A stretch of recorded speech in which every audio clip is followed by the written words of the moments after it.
विवेकानंद जी को कोटि कोटि नमन करता हूँ।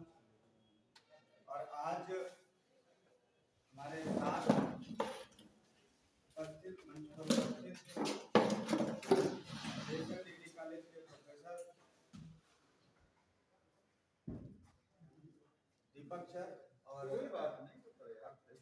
विद्यार्थी परिषद के जनपद के पूर्व में जिला संगठन मंत्री रहे और वर्तमान में आयाम प्रमुख ऐसी नई जिम्मेदारी के साथ अयोध्या विभाग का में पहुंचे हैं और यहाँ भी कुशलतापूर्वक निर्वहन किया, आगे भी करेंगे ऐसे हमारे सूरज जी। और आज इस कार्यक्रम का संचालन यानी संयोजन करने वाले शुभम जी और हमारे मध्य कार्यक्रम में उपस्थित अंकित जी, नितेश जी, अमन जी, है ना, और बहुत सारे हमारे छोटे भाई बहन और हमारे छोटे भाई सरल जी, आज सभी का मैं इस कार्यक्रम में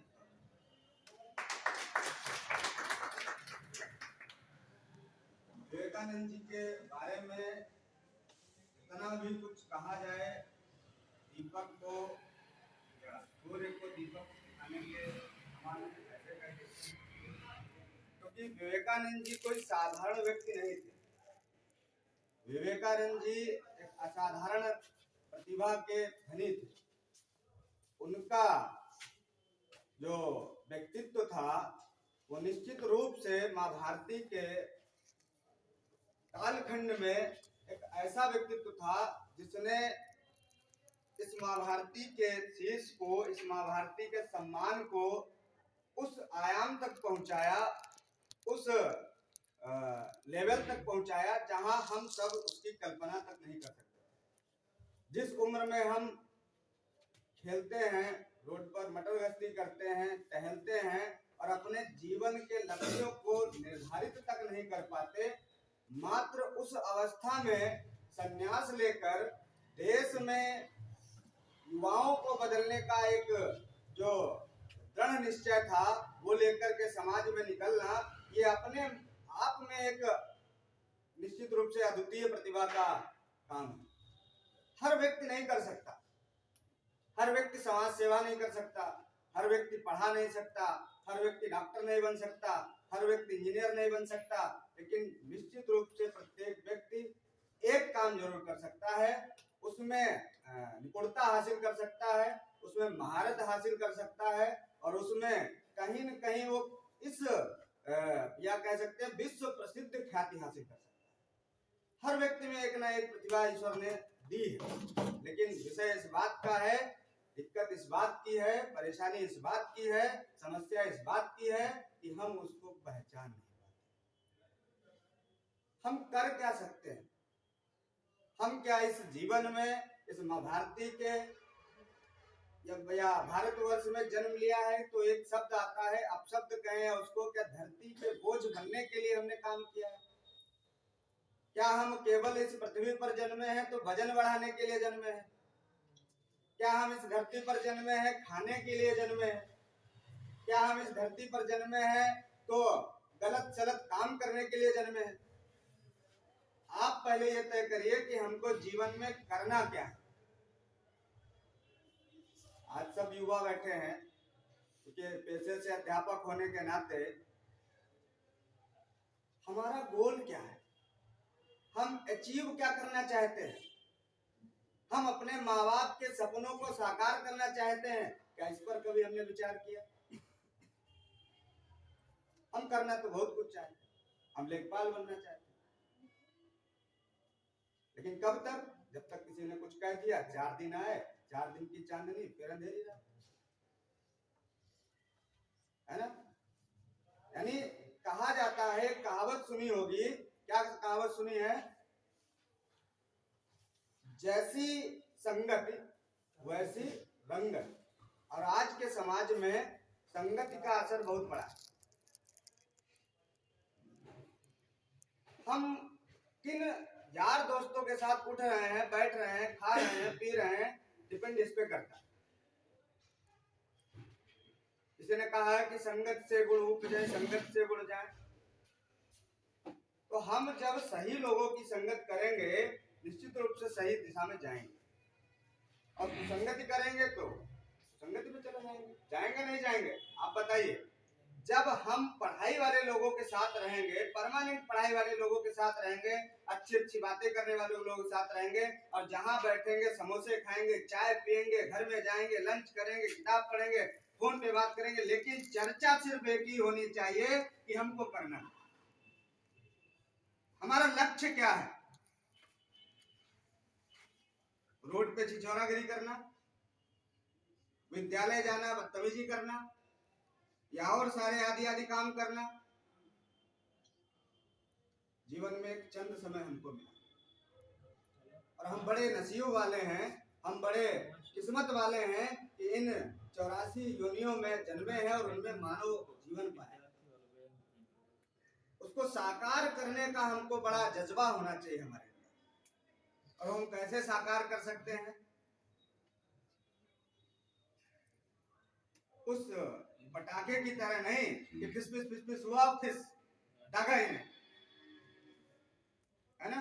तो आप पहले अपने अंदर के गोल को जगाइए, अपने अंदर के मरे हुए राक्षस को जगाइए, उसके अंदर वह आग पैदा करिए जिससे वो कहने लगे कि नहीं, हम गलत कर रहे हैं तो निश्चित रूप से गलत कर रहे हैं। संगति वाले बहुत मिलेंगे, आप सिगरेट पी लीजिए, गुटखा खा लीजिए, मदिरा पान कर लीजिए, बहुत यार दोस्त मिले, लेकिन आपके अंदर एक बात का कीड़ा होना चाहिए, गलत तो गलत, कितना भी आपका खास हो।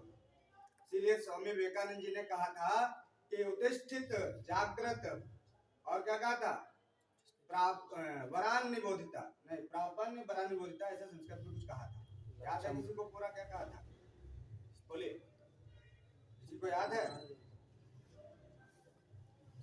उत्तिष्ठित जागृत और प्राप्य वरान निबोधन, शायद ऐसा कहा था, है ना। यही कहा, उत्तिष्ठित जागृत प्राप्य वरान निबोधन, है ना। मतलब क्या होता है इसका? उठो जागो और तब तक मत रुको जब तक लक्ष्य की प्राप्ति ना हो जाए, ज्ञान की प्राप्ति ना हो जाए। लेकिन हम क्या करते हैं? बीच में ही रुक जाते हैं। हमने आज तक अभी गोली ही नहीं दी। इतने लोग बैठे हैं, इनमें से ईमानदारी पूर्वक आप बताइए, विवेकानंद जी की जयंती है तो इसलिए नहीं खाली जयंती पर जिंदाबाद मुर्दाबाद का मतलब जय भारत माता की जय, वंदे मातरम ये करके चले जाएंगे, और रोड पर क्या करेंगे? फिर जैसे आए थे वैसे ही चले जाएंगे। विवेकानंद जयंती इसलिए नहीं मनाई जाती। विवेकानंद जयंती 12 जनवरी, जब 1863 में विवेकानंद जी का जन्म हुआ, उसके बाद भारत में मनाना शुरू हुई तो कब हुई? 84 में भारत सरकार ने इसकी घोषणा की। कब की थी? 1984 में। और 85 से इसको मनाना शुरू किया गया। कब से मनाना शुरू किया गया? 85 में। और 85 से आज तक हम इसलिए मनाते हैं, किस दिवस के रूप में मनाते हैं? राष्ट्रीय युवा दिवस के रूप में मनाते हैं। तो राष्ट्रीय युवा दिवस किस लिए मनाते हैं? इसलिए नहीं मनाते हैं कि हम कुसंगति के चक्कर में चल के आगे के कार्य करते हैं। इसलिए मनाया जाता है कि आप निश्चित रूप से इनको आज के दिन याद करें, और इनके द्वारा किए गए सात्विक कर्मों को, इनके द्वारा किए गए सार्थक कर्मों को आत्मसात करते हुए हम जीवन में कुछ कर सकते। विवेकानंद जी कोई खिलौना नहीं थे, विवेकानंद जी कोई फिल्म के पात्र नहीं थे, कोई अभिनेता नहीं थे। विवेकानंद जी साक्षात कह सकते हैं कि भगवान थे, ऐसे भी कह सकते हैं, क्योंकि भगवान कोई बन के नहीं आता, आदर्श कोई होता नहीं है। आदर्श हमको अपने कर्मों के आधार पे बनना पड़ता। कर्म हमारे जैसे होंगे वैसे ही हम बनेंगे, निश्चित रूप से बनेंगे। तो विवेकानंद जी के बारे में बहुत सारी बातें प्रचलित, जहां जिस सम्मेलन में इनको हे दृष्टि से देखा जाता हो, भगवा वस्त्र, खड़ाऊ आदि आदि देख करके लोग हंस रहे थे, हा हा कर रहे थे। आप सोचिए, हजारों की संख्या में जहां लोग बैठे हों और जहां इनको देख करके लोग पूछते हों, वहां एक अंग्रेज ने, आपको शायद इनका एक वृत्तांत याद हो कि इनको पूछा गया, सारी चीजों को गतिविरोध करते हुए। एक बार का वृत्तांत है कि जो कुछ धर्मों के ग्रंथों को रखा गया, उनमें बाइबल भी थी, कुरान भी थी, गीता भी थी, और सबको रख दिया गया, और गीता को नीचे रख दिया गया। गीता को नीचे रख दिया गया, बाकी सारे धर्मों को, धर्म ग्रंथों को ऊपर रख दिया गया। और इनसे पूछा गया, बताइए अब आप क्या कहेंगे। उन्होंने एक लाइन की बात कही और उस गीता को धीरे से नीचे से खींच लिया और सारी किताबें, सारे धर्म ग्रंथ भरा करके नीचे गिर गए। और उन्होंने कहा यही मेरे धर्म ग्रंथ का क्या है, आदर्श है। यही मेरे धर्म ग्रंथ का क्या है, हमारे धर्म ग्रंथ की प्रतीकात्मक कह सकते हैं कि ये एक झलक है कि हमारा धर्म ग्रंथ नीचे था, यानी हम सबकी नींव है, हम सबकी जड़ है, हम सबकी क्या है, जड़ है। यानी हम अगर नहीं होंगे तो निश्चित रूप से यहाँ पर अगर हमने अपने धर्म ग्रंथ को हटा लिया तो आपके सारे धर्म ग्रंथ क्या हो गए, नीचे आ गए। यानी आपके उसमें कोई सात्विकता नहीं बची और वो कुछ नहीं कर पाए। ऐसे ही एक बार की इनकी वृत्तांत की याद आती है हमको, तो इनका एकाग्रता बहुत बेहतर थी, बहुत अच्छी थी। क्यों, मेडिटेशन के मामले में बहुत आगे थे। सुबह 4 बजे 3 बजे उठ करके बाकायदा अपने व्यायाम करना, योग करना, ये सब कार्य विवेकानंद जी की नित्य दिनचर्या में रहता था। इसलिए जब ये इनका एक बार मित्रों के साथ ये खेल में खेल रहे, तो दोस्तों ने जैसे हम लोग खेलते थे बचपन में, ऐसे ये भी खेल रहे थे। खेलते खेलते खेलते खेलते ये क्या गए, बगल में बाग था, वहां चले गए और इन्होंने कहा खेल खेलेंगे, खेल खेलेंगे। कहा कौन सा खेल खेलेंगे, तो कहा ध्यान वाला खेल खेलेंगे, एकाग्रता वाला खेल खेलेंगे, मेडिटेशन वाला खेल खेलेंगे। सबने कहा ठीक है खेलिए। जब ये खेल खेलने लगे तो हुआ यह कि उस खेल में जैसे ही ध्यान लगा के सारे लोग बैठे, तब पता चला तब तक बीच झाड़ी से कहीं से नाग निकल आया और सरसराता हुआ आया। तो इनके सारे मित्र डर गए और उठे और डर के मारे रोते चिल्लाते भागते सब घर भाग गए। और घर पहुंचे, इनकी माताजी को बताया कि ऐसी ऐसी घटना है माताजी, और ये नाग आ गया। तो माताजी का वात्सल्य, माताजी रोते चिल्लाते हुए दौड़ते भागते उस बाग में पहुंची और देखा उन्होंने नाग कहाँ है। तो नाग बाकायदा आया था और उनके आसपास घूमा और उनको देखा, सब कुछ किया और नतमस्तक होते हुए सीधे से झाड़ियों में जा रहा था। माताजी ने देखा कहीं काटा तो नहीं, कहीं कुछ हुआ तो नहीं, इनको हिलाया, कस के जब झकझोरा तो इनकी एकदम से चेतना जागी और इन्होंने कहा क्या हुआ माता। जब देखा तो कहा अरे यहाँ तो नाग था, सब चले गए, तुम यहाँ बैठे। उन्होंने कहा मुझे कुछ नहीं है। तो यहाँ से बस एक आशय निकलता है कि उनकी एकाग्रता इतनी थी, पड़ोस में क्या हो रहा है, बगल में क्या हो रहा है, लोग चले गए, हम अकेले बैठे हैं, लेकिन उनकी एकाग्रता भंग नहीं हुई। अभी मेरा गेट खुलता है तो आपकी नजर बार बार पीछे जाती है, ये मेरी एकाग्रता नहीं होनी चाहिए। हमारी एकाग्रता अगर कोई वक्ता बोल रहा है तो उसके बातों पर होना चाहिए, अध्यापक पढ़ा रहा है तो बोर्ड पर होनी चाहिए। यानी जब हम अच्छे श्रोता होंगे, गांठ में बांध लीजिए, एक अच्छा श्रोता ही जीवन में अच्छा वक्ता बनता है। यदि आप आज अच्छे श्रोता नहीं हैं तो आप गांठ में बांध लीजिए, जीवन में कभी अच्छे वक्ता नहीं बन सकते। अच्छे वक्ता तभी बनेंगे, गांठ में आज बांध लीजिए, जब लोगों की बातों को अच्छे से सुनना सीखेंगे। क्योंकि जब आप अच्छी बातों को सीखेंगे, सुनेंगे, तो निश्चित रूप से 4 बातों को याद भी रख पाएंगे। और जब 4 बातों को याद रख पाएंगे तो निश्चित रूप से वो आपकी ग्रंथावली तैयार हो रही है। और जब आप फिर कभी बोलेंगे तो वही बातें धीरे धीरे धीरे धीरे धीरे धीरे निकल करके सामने आएंगी और उन्हीं बातों को आप पिरो पिरो के आप अपने भाषण को बढ़ा सकते हैं और आगे ले जा सकते हैं। तो कहीं न कहीं बात आती है युवाओं के बीच में, कई सारी चीजें आती हैं, बातें तो बहुत सारी हैं, है ना। बातें करने के लिए जब हम लोग मिलेंगे तो क्लास में ही मिलेंगे, है ना। लेकिन विषय इस बात का आता है कि हम युवा पीढ़ी के द्योतक हैं और हम युवा पीढ़ी के यानी वर्तमान भारत के भविष्य हैं। और इस भारत के भविष्य होने के नाते हमारा उद्देश्य एक होना चाहिए, हमारा गोल सेट होना चाहिए। बस इतना काम आपको करना। आज ईमानदारी पूर्वक हाथ उठा के आप बता दीजिए कितने लोगों ने अपना उद्देश्य सेट कर रखा है कि नहीं भाई मुझे तो ये जीवन में करना है, बताइए।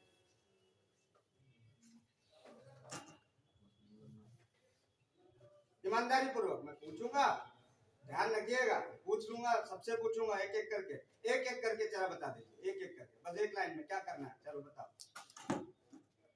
मुझे लोगों के घरों तक जाना है, सोशल मीडिया टीवी के माध्यम से, चाहे वो मेरी डांसिंग हो चाहे वो सिंगिंग हो। बढ़िया, इनके विचारों का भाई स्वागत है। आप बताइए जिनको, हाँ जल्दी जल्दी उठते रहिए, बताते रहिए। समाज के लिए कुछ करूँगा। ठीक, बढ़िया। हाँ आप बताइए जल्दी खड़े हो, जिन्होंने हाथ उठाए ईमानदारी पूर्वक। हमें देश की सेवा करनी है, आर्मी की तैयारी ठीक है, बढ़िया, बेहतर। ठीक, बताइए बेटा, आप भी बताएं। मुझे भी देश की सेवा करना है, पुलिस में जाना है। ठीक, बढ़िया। जल्दी बताइए और कौन था? ठीक, बताइए। अभी फौज की तैयारी कर रहे हैं, फिजिकल भी पास किया, मत लगे पड़े हैं, कठिनाइयों का सामना भी कर रहे हैं। ये है कि अभी तो थोड़ा परेशान हैं हम लोग कि हम लोग लगे पड़े हैं अपने मतलब कैसे ना कैसे सफलता तो मिलेगी। बिल्कुल ठीक, बढ़िया। आगे और बताएं। युद्ध के लिए कार्य करना और ऐसा कार्य करना हर समाज हर वर्ग के दिलों में चाहे। ठीक, बढ़िया। और बताइए, और आगे। और कोई? और कौन? बोलिए, बोलिए। तो लोग बिना लक्ष्य के बच्चे हैं। हाँ, यही तो था। सबसे मेन मोटिव उद्देश्य जो मेरा है कि एक शिक्षक बनना। शिक्षक भी बनना, देखिए बनना कुछ भी खराब नहीं है, कुछ भी बन सकते हैं। और हम ठेला वाले भी बन सकते हैं, हम पकौड़े भी बेच सकते हैं, ये भी उद्देश्य है। ठीक, अच्छा है। हाँ, और जो अपने ज्ञान को जो बांटता है वो सबसे बड़ा विद्वान माना जाता है। और ज्ञान बांटने या लेने में कोई बुराई नहीं है और ना ही कोई अच्छाई तो बहुत मिलती है। हमें किस आप जो बोल रहे हैं हमें उनको आपकी पॉजिटिव चीज़ें पकड़नी है या निगेटिव चीज़ें क्या छोड़नी है, इनको बहुत बड़ा महत्व दिया जाता है अपने अपने जीवन में। ठीक, बढ़िया। तो मुझे टीचर बनना है, जिस प्रकार से जो स्टूडेंट होते हैं पढ़ नहीं पाते हैं किसी पैसे की वजह से या किसी प्रॉब्लम से, तो उन्हें इस पास चलना है कि उन्हें किसी प्रकार से शिक्षा का ज्ञान प्राप्त करना चाहिए। पैसा ना हो फिर भी ना हो, किसी प्रकार से उनको शिक्षा से वंचित नहीं होना चाहिए। बढ़िया। और बता। और कोई? तो निश्चित रूप से हम ये कह सकते हैं कि समाज में हमको किसी न किसी रूप से योगदान भी देना है। यहाँ से हम इसलिए नहीं बुलवा रहे थे कि आप डॉक्टर बनेंगे तो हमें क्या देंगे, इंजीनियर बनेंगे तो हमें क्या देंगे, मास्टर बनेंगे तो हमें क्या देंगे, ठीक है, हमारी कोचिंग आएंगे तो हमको फीस देंगे ना। आएंगे तो ठीक है, नहीं आएंगे तो ठीक है। विद्यार्थी आना जाना लगा रहता है ना। संस्थान क्या है, जीवंत है। और क्या है, अध्यापक आना जाना किसी भी चीज का क्या होना चला रहता है। मेन बात इस बात की है कि यदि हम इस माँ भारती के लिए आए हैं तो निश्चित रूप से हम अपने परिवार और समाज के अतिरिक्त भी किसी पराये व्यक्ति के लिए क्या सोचते हैं एक मिनट के लिए। हम अपना यानी मैं मेरा परिवार, मैं इतना अहंकारी शब्द, मैं को हटाओ, हम लाओ, इसको हटाओ, मैं नहीं, मैं कुछ नहीं हूँ, हम सब कुछ। हम अपने मैं मेरा परिवार नहीं, मैं मेरा परिवार के साथ मेरे आसपास के वंचित गरीब लोग भी हैं, हम उनके लिए भी कुछ कर सकते हैं क्या। इसके लिए हमको एक बार संकल्प लेना पड़ेगा। हम पैसे से नहीं कर सकते, थोड़ा सामाजिक सेवा कर सकते हैं, यानी किसी न किसी तरीके से हम उनकी मदद कर सकते हैं। ये हमारे जीवन में एक लक्ष्य होना चाहिए। अभी अंकित ने कुछ मुहिम शुरू की है, मूर्तियों को शहर में लोग मूर्ति डालते हैं इधर उधर सारी चीजें, ये भी एक सकारात्मक है। लोग क्या करते हैं, घर में बस ठंडी तो हुई, अगली दीपावली आई, उठाया बाहर चौराहे पर घर से निकाल दिया, माने हमारा काम खत्म हो गया। पीपल के नीचे भगवान पड़े हैं, पैरों के नीचे पड़े हैं, वही भगवान नाली में पड़े हैं। घर से निकल गए, हम बड़े शुद्ध हो गए भाई, हम बड़ा परिपक्व मतलब पाक साफ हो गए। नहीं होना चाहिए। हम सनातन संस्कृति में जन्मे हैं तो हमें उसके उद्देश्य भी पता होने चाहिए। हमको घर के बाहर नहीं फेंकना चाहिए। आप जब भी जाएं तो उनको किसी नदी में प्रवाहित करने का काम करें। नहीं कर पाते हैं तो खेत में जाएं, छोटा गड्ढा खोद करके उसमें रख दें। ये काम हमको करना है। तो बहुत सारे काम हम कर रहे हैं समाज में, तो इन सारी चीजों को देखिए, बातें तो बहुत धीरे धीरे बढ़ती रहेंगी, क्योंकि एक सीधी सी बात कही जाती है, गुरुजी और हम दोनों लोग पेशे से अध्यापक है ना, और एक अध्यापक को अगर सही मायने में कहा जाए कि खड़ा कर दिया जाए तो फिर घंटों बात चल सकती है और हम आपसे घंटों वार्ता कर सकते हैं, ठीक है ना। लेकिन विषय इस बात का है कि हम कम समय में सार्थक शब्दों पर चर्चा कर रहे हैं, तो हमारे लाइफ का, हमारे जीवन का एक उद्देश्य सेट करिए। और इसके लिए 3 शब्दों की हमेशा चर्चा करते हैं, होता है विजन, मिशन, एक्शन। क्या होता है? Vision, Vision, mission, action। Action. हमने जीवन का अभी तक विजन सेट किया है क्या? अभी लोगों ने बताया ये मेरा विजन था। क्या था? विजन। विजन माने क्या होता है? हिंदी में कोई बताएगा? गोल सेट करना, लक्ष्य यानी कोई चीज का दृश्य देखना। विजन का मतलब क्या? हमारा विजन है, सपना है, हम करोड़पति बने, परंतु कैसे? रजाई में सोते हुए, 9 बजे उठ करके, शहर में दिन भर टहल करके। कैसे? शब्द यहीं पर छूट गया। क्वेश्चन है आपके लिए, कैसे? तो कैसे के लिए आपका विजन होना चाहिए कि हमको डॉक्टर बनना, इंजीनियर बनना, अध्यापक बनना। जो बनना है उसके लिए गोल सेट करें। अध्यापक बनना, जीवन में वही सफलता नहीं पा पाया जिसने आज तक गोल ही नहीं सेट किया।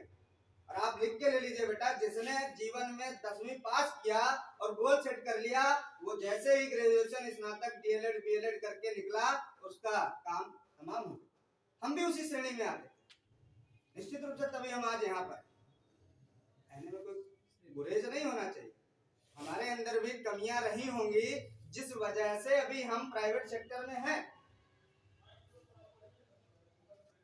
और उसका खामियाजा भुगत रहे हैं।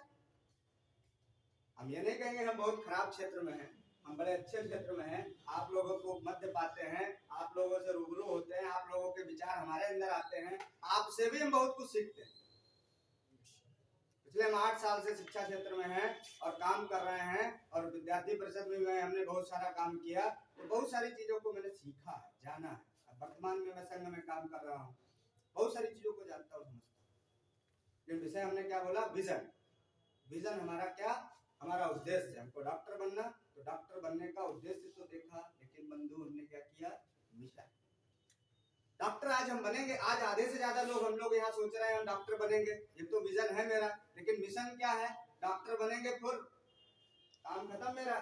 नहीं, विजन तो है डॉक्टर बनने का, तो आप उसका मिशन भी देखिए। मिशन का मतलब क्या होता है?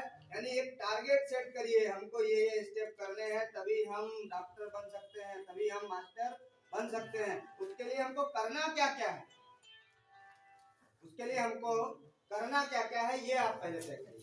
विजन देख लिया, मिशन क्या है? मास्टर बनने के लिए हमको क्या करना चाहिए, पढ़ाई में क्या करना चाहिए, कितने घंटे पढ़ाई करनी चाहिए, क्या करना चाहिए, ये सारा कुछ सेट कर डालिए। जब ये सेट हो पाएगा तभी आप क्या कर पाएंगे? अगले स्टेप पर पहुंचेंगे। तो विजन देखा हमने, फिर क्या देखा? मिशन। और मिशन पर हमने मिशन भी सेट कर लिया, लेकिन क्या? अरे यार आज नहीं करेंगे, कल से। फिर अगला दिन, आज फिर यार छोड़ा, फिर कल से, फिर अगला दिन, फिर कल से।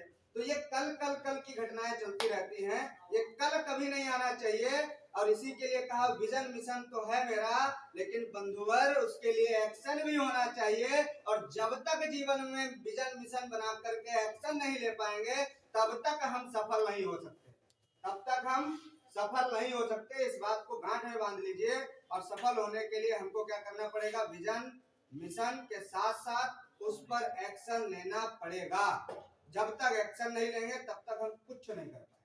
तो आज गांठ बांध लीजिए, आज विवेकानंद जी की जयंती पर हम आए हैं, 3 शब्दों को साकार करना है, विजन, मिशन और एक्शन को। और 2 लाइनें कह के मैं अपनी बात को समाप्त करता हूँ। बातें फिर करेंगे कभी हम लोग कि पंख ही काफी नहीं आसमानों के लिए, पंख ही काफी नहीं आसमानों के लिए, हौसला भी चाहिए उड़ानों के लिए, हौसला भी चाहिए उड़ानों के लिए। इन्हीं शब्दों के साथ मैं अपनी बात को समाप्त करता हूँ 2 लाइनों से। न मान चाहिए, न मोक्ष चाहिए, न मान चाहिए, न मोक्ष चाहिए, बस तू ही मिले ऐ माँ भारती, ये वरदान चाहिए।